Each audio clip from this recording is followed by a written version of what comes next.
એવું કાર્ય ઘટે તોય માણસને તરત જિજ્ઞાસા જાગે છે કે ભાઈ આ કોણે કર્યું.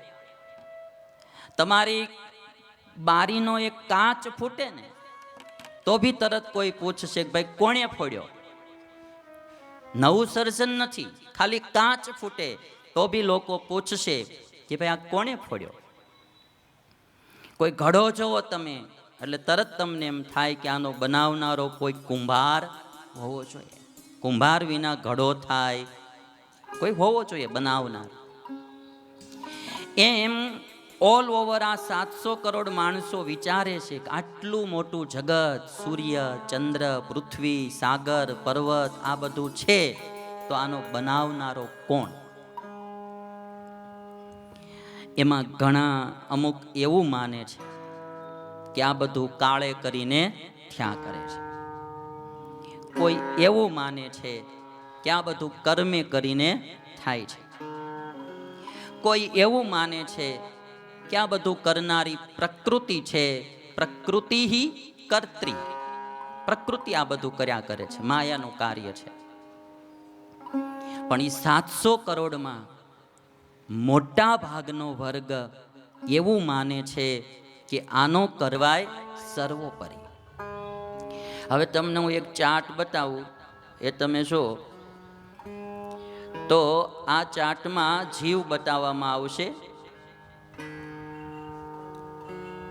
તમને એલઈડીમાં. બરાબર છે, શરૂ થયું તમારું એલઈડીમાં શરૂ થયું. આ ઈશ્વરનું સ્વરૂપ છે. હવે એમાં મૂળ તત્વ આપણા વિશિષ્ટાદ્વૈત મત પ્રમાણે 3 માન્યા: જીવ, ઈશ્વર અને માયા. આ 3 તત્વો છે. હવે જીવમાં કોણ કોણ આવે? આપણે 5 ભેદ પણ પાડીએ છીએ: જીવ, ઈશ્વર, માયા, બ્રહ્મ અને પરબ્રહ્મ. ત્યારે હું તમને આમાં 5 વિભાગ કરી બતાવું. જીવ છે એના 3 વિભાગ કરવામાં આવે. ત્યારે મનુષ્યાદિ જે કોઈ જીવ છે એને જીવ કહેવામાં આવે. બ્રહ્માદિ જે બધા સંસારનું સંચાલન કરનારા છે એને ત્યારે ઈશ્વર કહેવામાં આવે. અને અક્ષર બ્રહ્માદિક મુક્તો જે બધા છે ત્યારે એને બ્રહ્મ તત્વથી કહેવામાં આવે.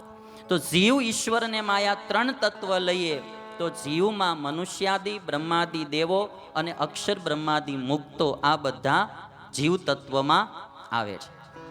અને માયામાં શોર્ટમાં લેવું હોય તો અનંત કોટી બ્રહ્માંડો છે એ માયામાં આવી જાય. ટોટલ 3 જ તત્વ છે. અને 3 તત્વમાં સૌથી ઉપરી તત્વ છે એ છે આ ઈશ્વર તત્વ. અને એટલા માટે આપણે એમ કહેવાય કે સર્વેશ્યામ ઉપરી યહ સહ સર્વોપરી. જે બધાના ઉપરી છે એને સર્વોપરી કહેવાય. હવે તમે બીજો ચાર્ટ જુઓ. ઈશ્વર તત્વ જે છે એ ઈશ્વર તત્વ ધામમાં રહ્યું થકું આ પૃથ્વી ઉપર અવતાર ધારણ કરે છે. અને અલગ અલગ અવતારો હોય છે.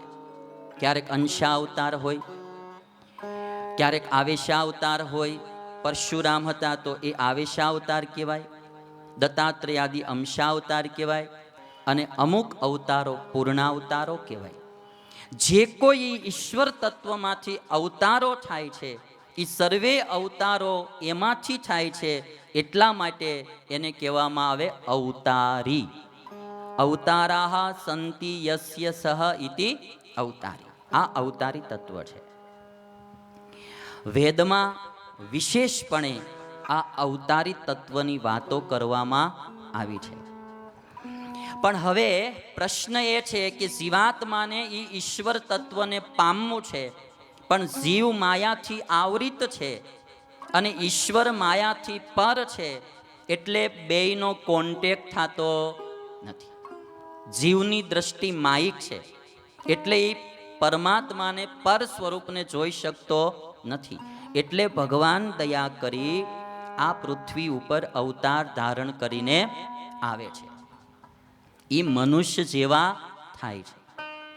આપણે ગાય સાથે વાર્તાલાપ કરવો હોય તો કાં ગાયને આપણી ભાષા આવડવી જોઈએ ને કાં આપણને એની ભાષા આવડવી જોઈએ, તો જ બેયને વાર્તાલાપ થાય. એમ ભગવાનને આપણે જોવા હોય તો કાં આપણે ભગવાનની જેવું દિવ્ય થવું પડે અને કાં પછી ભગવાનને આપણા જેવું મનુષ્ય થવું પડે. એટલે ઈશ્વર મનુષ્ય અવતાર લઈ અને આ પૃથ્વી ઉપર અલગ અલગ અવતારો ધારણ કરે છે. અને એટલા માટે ઉપનિષદોએ એમ કહ્યું કે અજાયમાનો બહુધા વિજાયતે. અજાયમાનો જન્મ નહીં લેનારા બહુ પ્રકારે જન્મ ધારણ કરે છે. તો એક અવતારી તત્વ છે અને અવતારી તત્વ એને આપણે પામવું છે. તો એની માટે આપણે શું કરવું પડે? આપણે 3 સ્વરૂપના આશ્રય કરવા પડે. પરમાત્માને, જીવાત્માને, પરમાત્માને પામવા છે તો જીવાત્માએ પર સ્વરૂપ સુધી પહોંચવા માટે બીજું એક સ્વરૂપ જે અહીંયા આવે, જેને વિભવ સ્વરૂપ કહેવાય, અવતાર સ્વરૂપ કહેવાય. રામ, કૃષ્ણ, સ્વામિનારાયણ ભગવાન જે અહીંયા પધાર્યા તો એ મનુષ્ય રૂપે આવ્યા. એનું દર્શન થાય, એનો સ્પર્શ થાય, એને રાજી કરી શકાય, એના ચરિત્રોનું શ્રવણ થાય.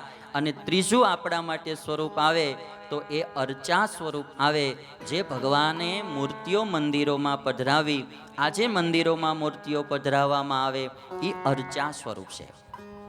તો આ ઈશ્વર એ પર સ્વરૂપ છે.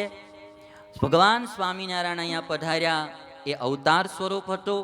અને વડતાલમાં હરિકૃષ્ણ મહારાજ બિરાજે, અન્ય મંદિરોમાં જે ભગવાન બિરાજે એ અર્ચા સ્વરૂપ છે. અને ત્રણેય સ્વરૂપનો આશ્રય આપણે કરી અને પરમાત્મા સુધી પહોંચીએ એ આપણો સ્વામિનારાયણનો સ્વરૂપાદ્વૈત મત થયો. આ ત્રણેય સ્વરૂપ એક છે. હવે આ ઈશ્વર જે છે એ ઈશ્વર, હું થોડી ભૂમિકા બાંધી દઉં પછી રામાયણમાં પ્રવેશ કરું. ઘણી વાર આપણે શું થાય છે કે સમજ્યા વિના બહુ ગડબડ ગોટા થતા હોય. એટલા માટે હું તમને આ કહું છું કે એક ઈશ્વરના 5 સ્વરૂપો છે અને 5 સ્વરૂપો દ્વારા ઈશ્વર અલગ અલગ કાર્ય કરતા હોય છે. હવે એમાં તમે જો, પહેલું સ્વરૂપ છે જે ધામમાં રહેલું છે એને પર સ્વરૂપ કહેવામાં આવે. બીજું વ્યુહ સ્વરૂપ છે. ત્રીજું અંતર્યામી સ્વરૂપ છે. ચોથું વિભવ સ્વરૂપ છે. અને 5મું અર્ચા સ્વરૂપ છે. એક જ ઈશ્વરના આ 5 સ્વરૂપો છે. ઈશ્વર અલગ અલગ સ્વરૂપ દ્વારા અલગ અલગ કાર્ય કરે છે. પહેલે જ દિવસે તમને એમ થશે કે આટલું બધું ઊંડું ક્યાં ગયું. પણ આમાં શું છે, હારી ખેડ કરવી હોય તો થોડુંક ઊંડું હાથી આંકવું પડે. ઉપર ઉપર હાલે ને તો પછી એમાં બહુ સારો પાક ન આવે. એટલા માટે આ થોડુંક ઊંડું લીધું. પર સ્વરૂપ કયું? ભગવાનના ધામમાં જે ભગવાન બિરાજમાન છે પર સ્વરૂપ છે. વ્યુહ સ્વરૂપ જે અનંત કોટી બ્રહ્માંડનું સંચાલન કરવા માટે જે સ્વરૂપ ધારણ કરવામાં આવે એને વ્યુહ સ્વરૂપ કહેવામાં આવે. અને 4 છે એને ચતુર્વ્યુહ કહેવામાં આવે. સંકર્ષણ વાસુદેવ, અનિરુદ્ધ, પ્રદ્યુમ્ન અને સંકર્ષણ. આ ચતુર્વ્યુહ છે. આ સ્વરૂપ દ્વારા ઈશ્વર અનંત કોટી બ્રહ્માંડનું સંચાલન કરે છે. અને ત્રીજું જે છે અંતર્યામી સ્વરૂપ, એ વ્યાપક સ્વરૂપ છે. જીવ પ્રાણી માત્રમાં ભગવાન વ્યાપીને રહ્યા છે અને હરેકને પોતાના કર્મના ફળના સાક્ષી ભગવાન થાય છે. જે ઉપનિષદોમાં કહ્યું કે ભાઈ એક વૃક્ષ છે, એ વૃક્ષ ઉપર 2 પક્ષી બેઠા છે, એમાંનું એક પક્ષી ફળ ખાય છે ને બીજું પક્ષી એને જોયા કરે છે. એ આ શરીર છે એ વૃક્ષ છે, એમાં આત્મા ને પરમાત્મા રૂપી 2 પક્ષી બેઠા છે. આત્મા રૂપી પક્ષી એના કર્મના ફળ ખાય છે, ભોગવે છે, અને પરમાત્મા રૂપી પક્ષી બેઠું બેઠું જોવે છે. એ અંતર્યામી સ્વરૂપ છે. અને ત્રીજું, ચોથું વિભવ સ્વરૂપ છે, જે એમાં અવતારો બધા પૃથ્વી ઉપર આવે. પૂર્ણ અવતાર છે, અંશા અવતાર છે, આવેશા અવતાર છે. અને 5મું અર્ચા સ્વરૂપ છે. મંદિરસ્થ જે સ્વરૂપો છે એ અર્ચા સ્વરૂપ છે. તો એક જ ઈશ્વર તત્વ છે, એ અવતારી તત્વ કહેવાય છે. એ તત્વનો મહિમા ઉપનિષદોમાં ગાવામાં આવ્યો છે. અને એ જ ભગવાન અહીંયા અવતાર લઈને પધારે છે. એના અવતારો આ પૃથ્વી ઉપર આવે છે. શાસ્ત્ર માત્રમાં આ અવતારો અને અવતારોને ભજનારા સંતો ભક્તોના જીવન ચરિત્રો લખાણા છે. રામાયણ હોય, ભાગવત હોય, 18 પુરાણ હોય, સત્સંગી જીવન હોય, હરિચરિત્રામૃત સાગર હોય, આ પૃથ્વી ઉપર જ્યારે ઈશ્વર મનુષ્ય રૂપ ધારણ કરીને પધારે, એમના જીવન ચરિત્રો અને એ વખતે એની સાથે જોડાયેલા સંતો ભક્તોના જીવન ચરિત્રો આ ગ્રંથોમાં લખવામાં આવ્યા છે. તો એ અવતારી સ્વરૂપનું એક અવતાર અહીંયા થયો અને એ અવતારનું નામ હતું રામ. અને રામચંદ્ર ભગવાન આ પૃથ્વી ઉપર પધાર્યા અને એ ભગવાનનું જીવન ચરિત્ર સૌ પ્રથમ જો કોઈએ લખ્યું હોય તો એ વાલ્મીકી ઋષિએ લખ્યું છે. સૌ પ્રથમ આપણે બધા જનરલી તુલસીકૃત રામાયણને સાંભળી છે, વાલ્મીકી રામાયણને આપણે બહુ સાંભળી નથી. એટલે આજે હું તમને કહું કે આ વાલ્મીકી રામાયણની કથા સ્વામિનારાયણ ભગવાન ખૂબ સાંભળતા હતા. સ્વામિનારાયણ ભગવાને અને તો નૌતમ સ્વામીએ વાત કરી કે રામદાસભાઈની લખેલી હસ્તલિખિત રામાયણ વડતાલ લાઇબ્રેરીમાં છે, રામદાસભાઈ લખેલી. અને સ્વામિનારાયણ ભગવાને આ વાલ્મીકી રામાયણની કથા ખૂબ રીતે સારી રીતે સાંભળેલી. આમાં મહારાજે સત્સંગી જીવનમાં જે નોંધાણું છે હું તમને કહું.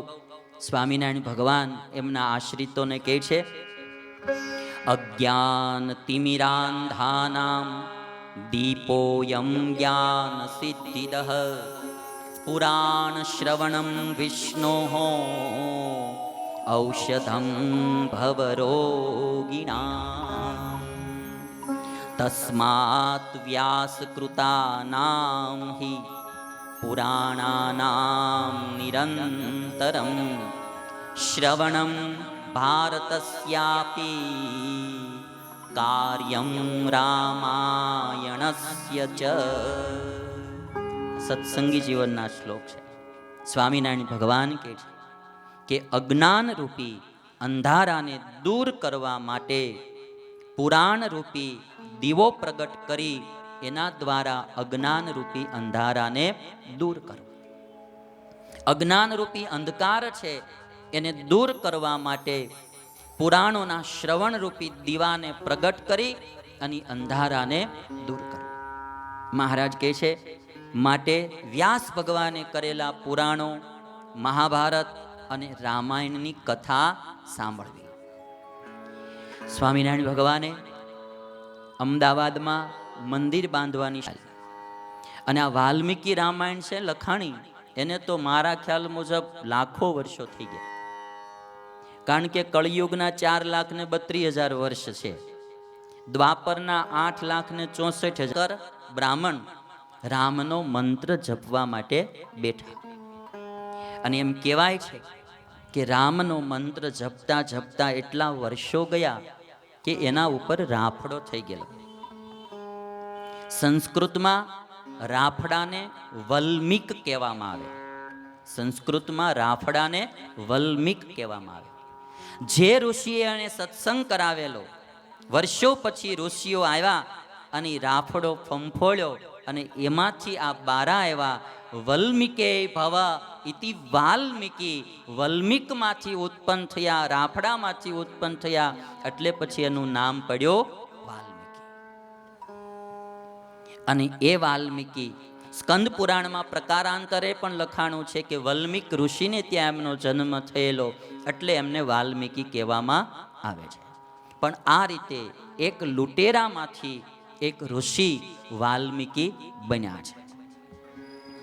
અને સૌ પ્રથમ રામનું ચરિત્ર એમણે લખ્યું. તુલસીદાસજી કહે છે કે મારી કોઈ શક્તિ નથી રામચરિત્ર લખવાની, પણ આદિ કવિ વાલ્મીકી આ ચરિત્ર લખીને ગયા છે, એટલે મારે પણ ચરિત્ર લખવું સુગમ પડશે. આપણા હિન્દુસ્તાનમાં નહીં, વિશ્વમાં સૌથી પ્રથમ જો કોઈ કાવ્યની રચના થઈ હોય તો એ છે વાલ્મીકી રામાયણ. એ વાલ્મીકી રામાયણ છે. અને એટલા માટે વાલ્મીકીને આદિ કવિ કહેવામાં આવે છે. જે કોઈ કવિઓ પછી થયા એ બધાના પ્રેરણા સ્ત્રોત વાલ્મીકી ઋષિ રહ્યા છે. સંસ્કૃતના શ્લોકોમાં આ રચના થઈ છે. વાલ્મીકી ઋષિએ 7 કાંડ બનાવ્યા છે. વાલ્મીકીમાં રામાયણમાં 7 કાંડ, 500 સર્ગ અને 24,000 શ્લોક વાલ્મીકી રામાયણમાં છે. ભાગવતના 18,000 શ્લોક છે. વાલ્મીકી રામાયણમાં 24,000. ભાગવત કરતા દોઢું મોટું શાસ્ત્ર આ વાલ્મીકી રામાયણ છે. અને ટોટલી સંસ્કૃતના શ્લોકોમાં આની રચના થયેલી છે. તુલસીદાસજી કહે છે કે મારાથી તો આ ચરિત્ર લખાય એવું નથી, મારી મતિ મંદ, પણ વાલ્મીકી ઋષિ લખીને ગયા છે એટલે મારે બહુ સુગમ પડશે. તુલસીદાસજી બોલે તુલસીકૃત રામાયણમાં, મુનિહા પ્રથમ હરી કીર્તિ ગાઈ, મુનિહા પ્રથમ હરી કીર્તિ મગ ચલત સુગમ મોહી ભાઈ, મગ ચલત સુગમ મોહી ભાઈ, મુનિહા પ્રથમા હરિ